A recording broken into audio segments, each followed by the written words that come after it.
আসসালামু আলাইকুম viewers, food কিচেনে আপনাদের স্বাগত।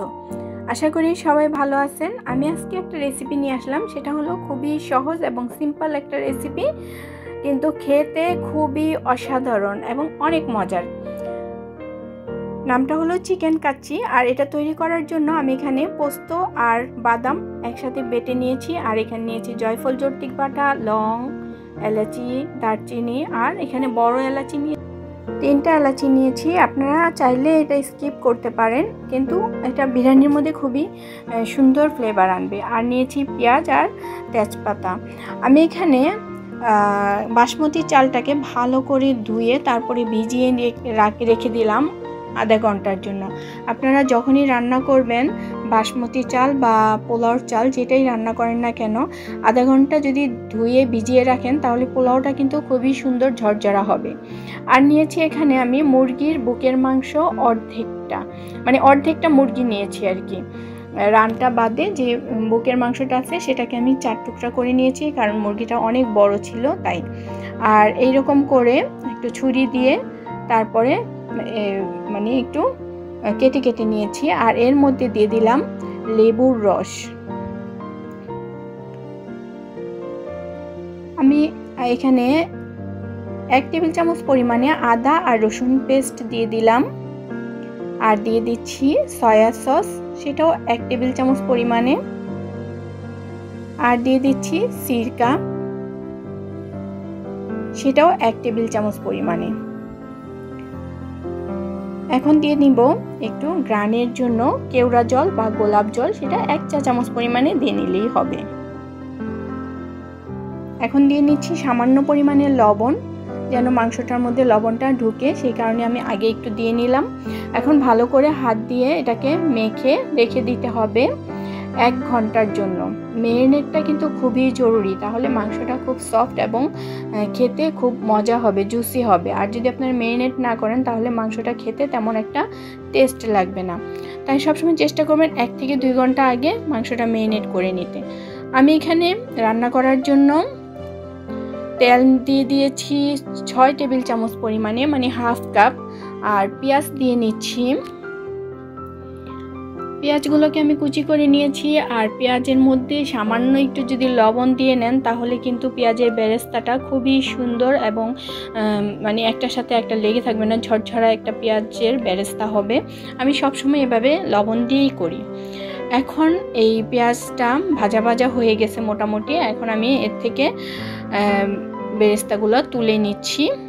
তুলে নিয়ে যে তেলটা আছে সেটার মধ্যে আরও কিছু পেঁয়াজ দিয়ে আমি এখন এটার মধ্যেই রান্নাটা বসিয়ে নিব।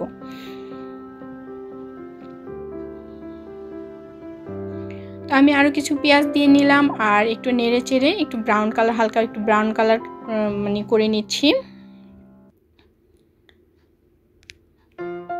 এর মধ্যে দিয়ে দিচ্ছি ঘি, 1 চা চামচ পরিমাণে আমি ঘি দিয়ে নিলাম গ্রানের জন্য। এখন একে একে সবগুলো মশলা দিয়ে দিব। তেজপাতা, লং, দারচিনি, এলাচি, বড় এলাচি,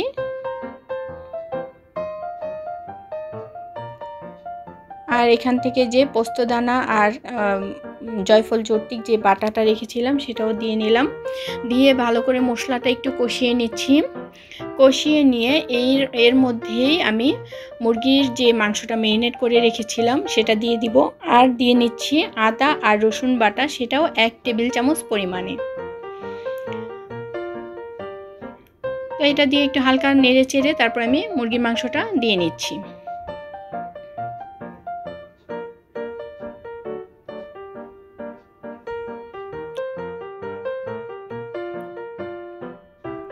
এখন মাংসটার গায়ে যেন মশলাগুলো ঠিকমতো লাগে, সেই জন্য আমি খুরচুন দিয়ে ভালো করে নেড়ে চেড়ে মিশিয়ে নিচ্ছি।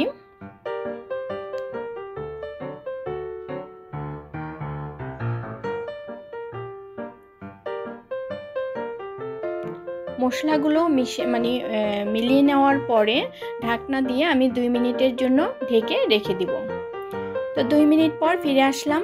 দেখেন কত সুন্দর হয়ে তেলটা ভেসে আসছে, আর মশলা থেকে যে পানি উঠেছিল মাংসের সেটাও শুকিয়ে গিয়েছে।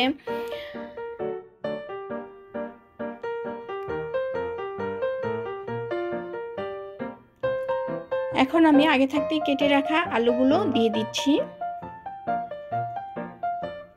আলুগুলো দেওয়ার পর মাংসটা যেন সিদ্ধ হয় সেই জন্য 1 কাপ দুধের মধ্যে আমি 1 চা চামচ চিনি দিয়ে তারপরে এটার সাথে মিশিয়ে নিলাম মাংসটার সাথে, যেন মাংসটা ভালো মতো সিদ্ধ হয়ে যায়, সাথে আলুটাও যেন সিদ্ধ হয়ে আসে। এখন আরও 5 থেকে 7 মিনিট আমি এভাবে করে রান্না করে নিলাম। রান্না করা মোটামুটি হয়ে গিয়েছে, মাংসগুলো মোটামুটি ভালোই সিদ্ধ হয়েছে। এখন আমি এক এক করে সবগুলো তুলে নিচ্ছি। মাংস আর আলু সবগুলো আমি তুলে নিলাম। আর যেই মশলাটা আছে এটার মধ্যেই আমি এখন আগে থাকতে ভিজিয়ে রাখা যেই চালটা ভিজিয়ে রেখেছিলাম সেটা দিয়ে নিলাম। আমি এখানে বাসমতি চাল নিয়েছি, আপনারা এখানে কালিজিরা বা চিনি গুঁড়া চালও ব্যবহার করতে পারেন। খুবই মজা হবে পোলাওটা এভাবে যদি রান্না করেন, কারণ মাংসের যে ফ্লেভারটা আছে সেটা কিন্তু চালের মধ্যে চলে আসে এভাবে যদি রান্না করা যায়। তো আমি এখন এটাকে ভালো করে উল্টে পাল্টে মিশিয়ে নিচ্ছি। আমি এখানে চাল যেহেতু নিয়েছি হাফ কেজি পরিমাণে, আমি এখানে পানি দিয়ে নিব 1.5 লিটার পরিমাণে। হাফ কেজির চালের জন্য 1.5 লিটার পানি যথেষ্ট। আপনারা যদি কালিজিরা চাল বা চিনি গুঁড়া চাল রান্না করেন সেই ক্ষেত্রে পানিটা একটু কম দিবেন।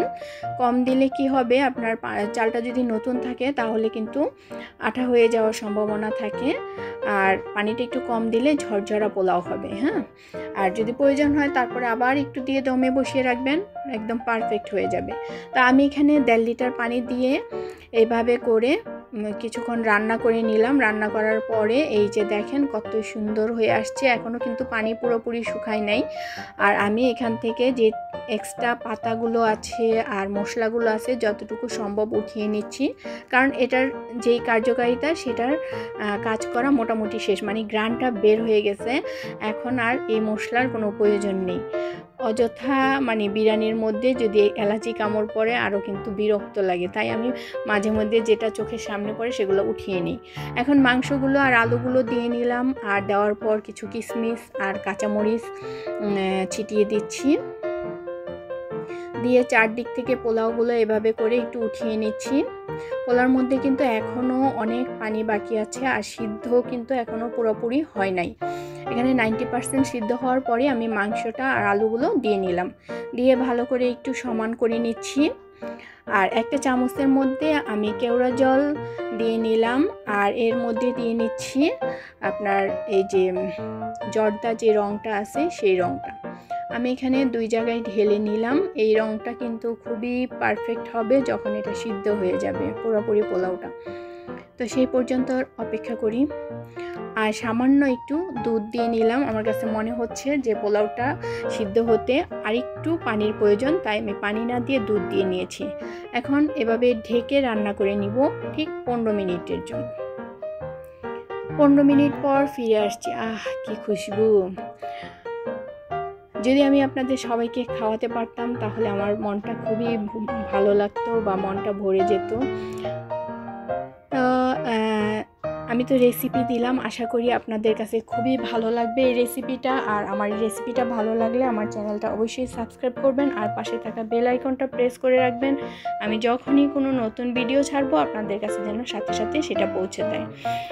আর আমি এখন এর উপরে দিয়েছি হলো বেরেস্তা, যে বেরেস্তাটা আমি করে নিয়েছিলাম প্রথমে সেটা, আর কিছুটা রেখে দিলাম পরবর্তীতে প্লেটে বাড়ার পরে উপরে ছিটিয়ে দেওয়ার জন্য।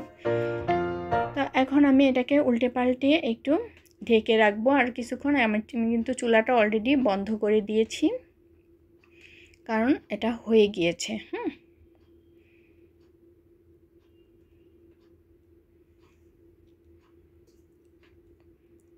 তা আমি এখন একটা ডিশের মধ্যে বেড়ে নিচ্ছি।